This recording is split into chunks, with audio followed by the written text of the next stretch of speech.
ছাত্ৰ ছাত্ৰীসকল কেনে ভালে আছা?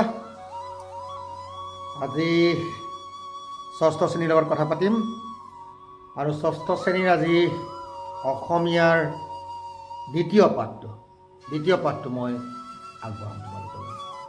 আৰু তাৰ আগতে এটা কথা কৈ লওঁ যে তোমালোকে আমাৰ যিখিনি স্বাস্থ্যবিধি দিয়া হৈছে সেইখিনি নিশ্চয় মানি চলিছে সকলোৱে, আৰু সকলোৱে সেইখিনি মানি চলিবা।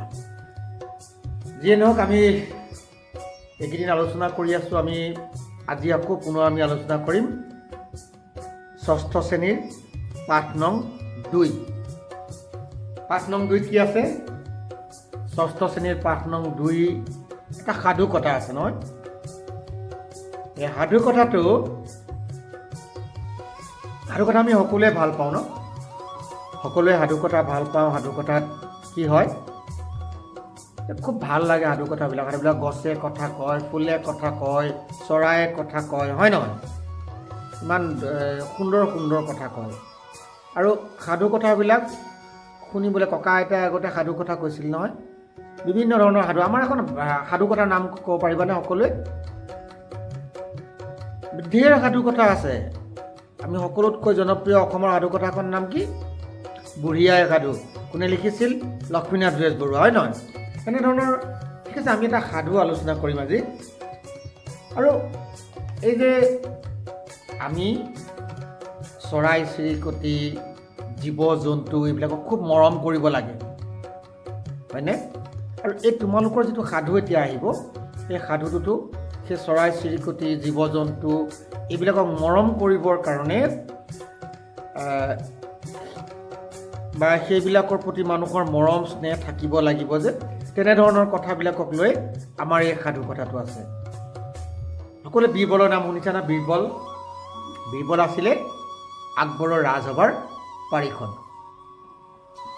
আৰু বীৰবল আৰু আকবৰক লৈ বিভিন্ন সাধু কথা হৈছে।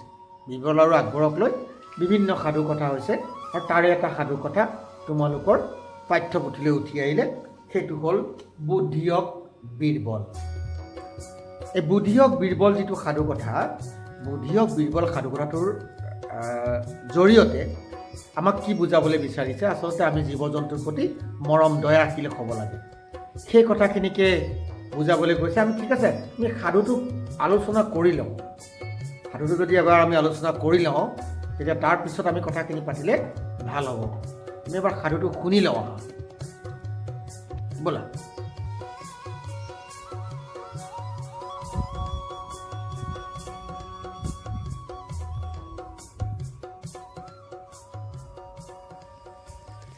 ডেকাকালত আকবৰে চিকাৰ কৰি বৰ ভাল পাইছিল। চিকাৰলৈ গ'লে সদায় লগত বীৰবলক নিছিল। পিছে সম্ৰাটৰ এই কাৰ্য বীৰবলে পেটে পেটে ভাল নাপাইছিল, কাৰণ অৱসৰ বিনোদনৰ বাবে এনেদৰে চিকাৰ কৰিলে অৰণ্যৰ পশু পক্ষী দিনক দিনে কমি যাব। কিন্তু এই কথা তেওঁ সম্ৰাটক পোনে পোনে ক'লে সম্ৰাট বিতুষ্ট হ'ব বুলি ভয় কৰিছিল। এদিন চিকাৰলৈ যাওঁতে দুয়ো ভাগৰ পলুৱাবলৈ এজোপা গছৰ তলত জিৰাইছিল। তেওঁলোকে যিজোপা গছৰ তলত বহিছিল, সেই গছজোপাৰ ডালত পৰি দুটা ফেঁচাই কুৰুলিয়াই আছিল। এনেহেন লাগিছিল যেন সিহঁতে কথা পাতি আছে। তাকে দেখি আকবৰে বীৰবলক সুধিলে, বীৰবল, তুমিতো পশু পক্ষীৰ মাত বুজি পোৱা। কোৱাচোন, এই ফেঁচা দুটাই কি কথা পাতি আছে? সুবিধা পাই বীৰবলে অতি মনোযোগেৰে ফেঁচা দুটাৰ কথোপকথন শুনাৰ ভাও জুৰিলে। কিছুপৰ এনেদৰে শুনি থাকি তেওঁ ক'বলৈ ধৰিলে, জাহাপানা, ফেঁচা দুটা দুখন অৰণ্যৰ ৰজা। সিহঁতে দুয়োৰে সন্তানৰ মাজত বিয়া পতাৰ কথা আলোচনা কৰি আছে। ৰাজকোঁৱৰৰ পিতাকে সুধিছে যে বন্য সমাজৰ প্ৰচলিত নিয়ম অনুসৰি ৰাজকন্যাৰ লগত এনে 40খন অৰণ্য দিব পৰা যাবনে, য'ত এটাও পশু পক্ষী নাই? উত্তৰত ৰাজকন্যাৰ পিতাকে ক'লে যে আজিৰ তাৰিখত 25খন মানে তেনে অৰণ্য দিব পৰা যাব। বিচৰা মতে দিবলৈ হ'লে আৰু 2 মাহমান অপেক্ষা কৰিব লাগিব হেনো। তেতিয়া আকবৰে বীৰবলক সুধিলে, পাত্ৰীৰ পিতৃয়ে 2 মাহ সময় কিয় বিচাৰিছে? ইফালে ফেঁচা দুটাৰ কলৰৱ বাঢ়ি গৈছে। বীৰবলে পুনৰ কাণ থিয় কৰি কিছু সময় শুনাৰ পিছত ক'লে, জাহাপানা, পাত্ৰীৰ পিতৃয়ে কৈছে যদি 2 মাহ সময় অপেক্ষা কৰে তেনেহ'লে 40খন কিয় 50খনতকৈও অধিক জীৱ জন্তুহীন অৰণ্য দিব পাৰিব। আকবৰে আচৰিত হৈ সুধিলে, কি কাৰণে সি বাৰু এনেদৰে বুকু ডাঠি ক'ব পাৰিছে? বীৰবলে ক'লে, কাৰণ সি অনুমান কৰিছে যে অহা 2 মাহ যদি এই হাৰত সম্ৰাটে চিকাৰ কৰি থাকে তেনেহ'লে আৰু 20-30খন হাবিৰ পশু পক্ষী নিশেষ হ'ব। তেতিয়া দৰাপক্ষক পশু পক্ষীহীন অৰণ্য দিবলৈ অসুবিধা নহ'ব। বীৰবলৰ কথাখিনিৰ তাৎপৰ্য এইবাৰহে আকবৰে হাড়ে সিমজুৱে বুজিলে।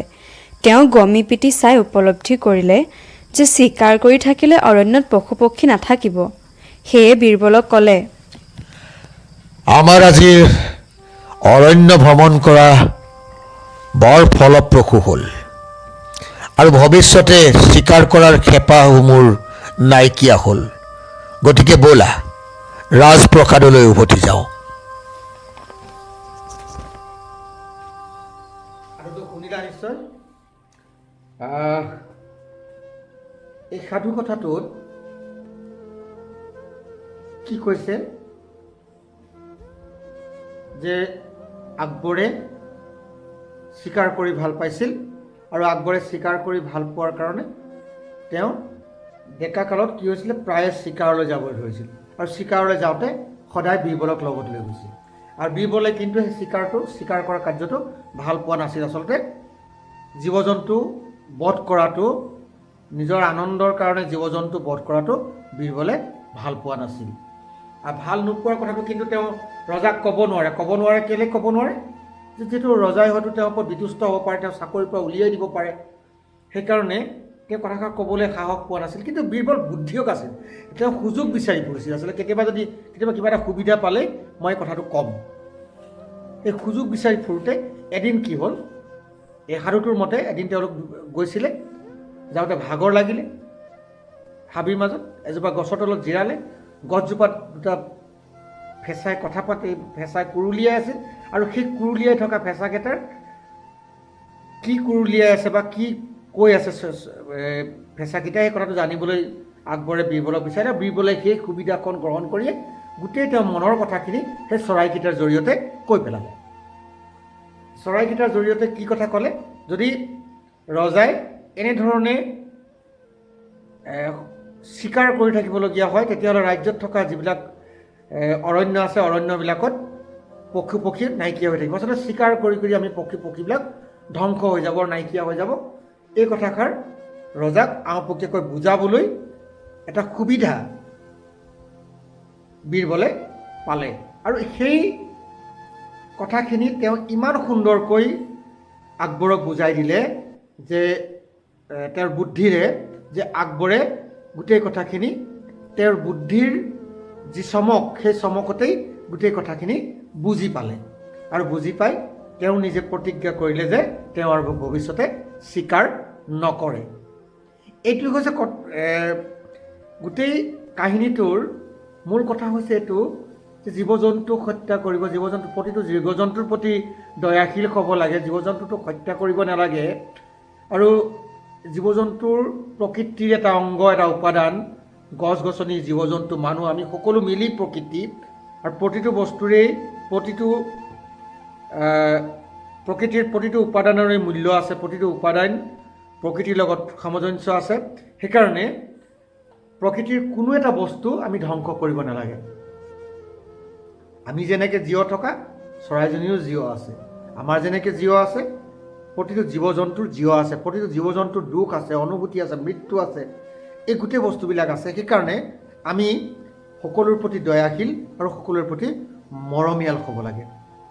এই কথাখিনিৰ জৰিয়তে বুজাবলৈ বিচাৰিছে এই আমাৰ যিটো পাঠ, এই পাঠটোৰ জৰিয়তে এই কথাখিনিকেই বুজাবলৈ বিচাৰিছে। এতিয়া আমি অকণমান পাঠটোৰ প্ৰশ্নবিলাকলৈ যাওঁ। অৰণ্যত চিকাৰ কৰি কোনে ভাল পাইছিল? অৰণ্যত চিকাৰ কৰি আকবৰে ভাল পাইছিল। ফেঁচা দুটাই কুৰুলিয়াই থকা দেখি আকবৰে বীৰবলক কি সুধিছিল যে বীৰবল, তুমি চৰাই কথা, চৰাই পশু পক্ষীৰ মাত বুজি পোৱা নহয়, এই চৰাইকেইটাই কি পাতিছে তুমি অকণমান কোৱাচোন, বুজি লোৱাচোন, কৈছিলনে? আকবৰৰ প্ৰশ্নৰ উত্তৰত বীৰবলে কি কৈছিল? বীৰবলে কি কৈছিলে যে চৰাইকেইটাই হৈছে দুখন বনৰ অৰণ্যৰ ৰজা আৰু তেওঁলোকে নিজৰ সতি সন্ততিৰ বিয়াৰ কথা পাতিছিল। আৰু কি কৈছিলে যে বন্য সমাজৰ নিয়ম অনুসৰি ৰাজকন্যাৰ লগত 40খন অৰণ্য দিব লাগে য'ত এটাও পশু পক্ষী নাই। আৰু উত্তৰত ৰাজকন্যাৰ পিতাই ক'লে যে আজিৰ তাৰিখত 25খন মানহে এনে অৰণ্য দিব পৰা যাব, বিচৰা মতে দিবলৈ হ'লে প্ৰায় 2 মাহমান সময় অপেক্ষা কৰিব লাগিব। আচলতে এইখিনি আৰু কি কৈছে, পশু পক্ষী নোহোৱা অৰণ্যত দিব পৰা কিমানখন দিব পাৰিব বুলি কৈছিলে? প্ৰথমতে 25খন মান দিব পাৰিব বুলি কৈছিলে। ৰাজকন্যাৰ পিতাকে বৰ্তমান তেনে কেইখন বিচাৰিছিলে? তেনে অৰণ্য দিব পাৰিব বুলি কৈছিলে 25খন, হয় নহয়? ৰাজকোঁৱৰৰ পিতৃয়ে কিমান বিচাৰিছিলে? কিমান বিচাৰিছিলে? ৰাজকোঁৱৰৰ 40খন বিচাৰিছিলে। ৰাজকোঁৱৰৰ পিতৃয়ে বিচাৰিছিলে 40খন অৰণ্য আৰু ৰাজকুঁৱৰীৰ পিতৃয়ে কিমান দিম কৈছিলে? ৰাজকন্যাৰ পিতৃয়ে এই সময়ত 25খন দিব পাৰিব। ৰাজকন্যাৰ পিতাকে 2 মাহ সময় কিয় বিচাৰিছিল? 2 মাহ সময়ৰ ভিতৰত আৰু যিহেতু সম্ৰাটে চিকাৰ কৰি আছে, সেইকাৰণে 2 মাহৰ ভিতৰত বিচৰা মতে সকলো অৰণ্য দিব পাৰিব বুলি তেওঁ কথা দিছিল।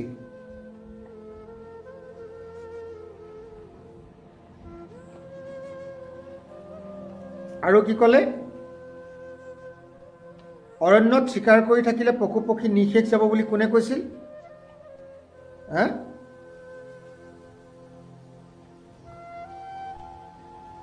সেই কথাষাৰ কৈছিলে বীৰবলে। কৈছিলে যে কাৰণ সি অনুমান কৰিছে যে অহা 2 মাহ যদি হাৰত সম্ৰাটে চিকাৰ কৰি থাকে তেনেহ'লে 20-30খন হাবিৰ পশু পক্ষী নিশেষ হ'ব। সেই কথাটো কোনে চিন্তা কৰিছে বুলি কৈছে? বীৰবলে। বীৰবলে কোনে চিন্তা কৰা বুলি কৈছে? এই কন্যাৰ পিতৃয়ে। বীৰবলে কোৱা কথাখিনি শুনি আকবৰে কি উপলব্ধি কৰিলে?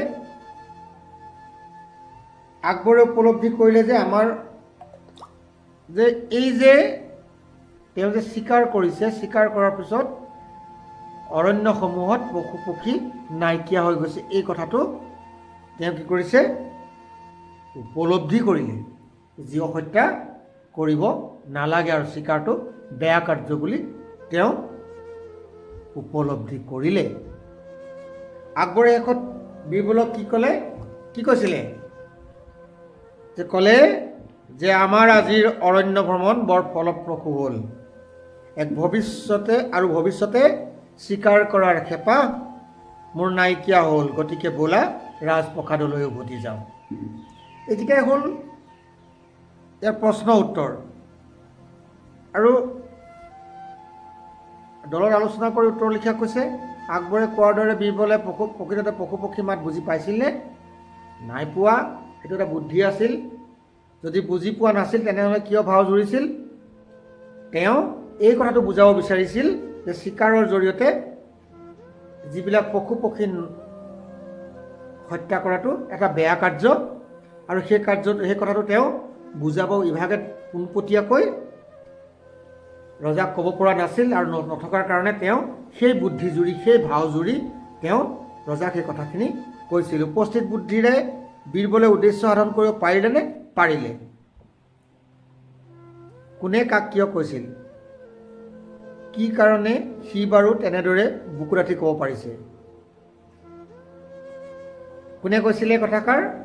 এই কথাষাৰ কৈছিলে আকবৰে বীৰবলক। কেলৈ কৈছিলে? যেতিয়া বীৰবলে কৈছিলে যে সি আৰু 2 মাহ সময় ৰ'বলৈ কৈছে, আৰু 2 মাহৰ পিছত সি 40খন পশু পক্ষী নোহোৱা অৰণ্য দিব পাৰিম বুলি কৈছে। এই তেতিয়া কি কৰিলে, সেই কথাষাৰ তেতিয়া আকবৰে বীৰবলক সুধিছিলে যে কি কাৰণে সি বাৰু তেনেদৰে বুকু ডাঠ কৰি ক'ব পাৰিছে। 2 নম্বৰটো কি সুধিছে যে আমাৰ আজিৰ অৰণ্যসমূহ বৰ ফলপ্ৰসূ হ'ল, ভৱিষ্যতে চিকাৰ কৰাৰ হেঁপাহো মোৰ নাইকিয়া হ'ল, গতিকে ব'লা ৰাজপ্ৰসাদলৈ উভতি যাওঁ। এই কথাষাৰো আকবৰে বীৰবলক কৈছিলে।